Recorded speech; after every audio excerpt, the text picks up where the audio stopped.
A lot has been made of wine in the Bible Belt.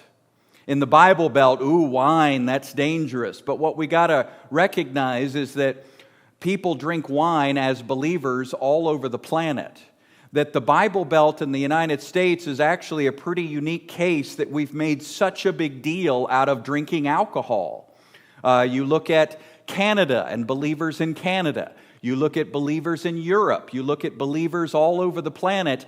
They haven't made such a deal out of alcohol. Paul is not saying don't drink alcohol. He's saying don't be addicted to alcohol. Big difference, right? I mean, Jesus drank wine. He turned water into wine. Somebody says, no, he turned water into Welch's. No, sir, no, ma'am. He turned water into the best wine they'd ever had, it says. That's some pretty good wine.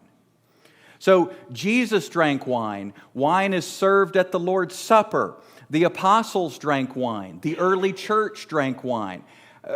Christians worldwide drink alcohol. That's not the issue. The issue is, are we addicted? And in fact, Paul talks about this elsewhere. He says, do not be drunk with wine, but be filled with God's Spirit. And you say, well, what do those have to do with each other?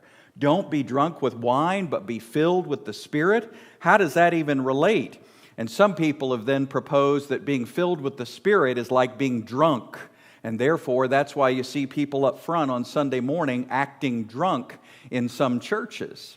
But the truth is, what Paul is saying in Ephesians 5, as we back up to Ephesians 3, what Paul is actually saying is that there's this idea of being inspired and motivated by the love of Jesus Christ. And if we are inspired and motivated by His love, then we don't need to be controlled by a liquid.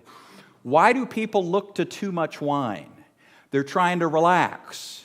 They're trying to get a sense of peace, maybe even escape, refuge. What does the love of God do for you? It relaxes you. It gives you a sense of peace. You're able to take refuge in Him. And so Paul is saying, take refuge in the love of Christ. Don't try to take refuge in an addiction to a liquid.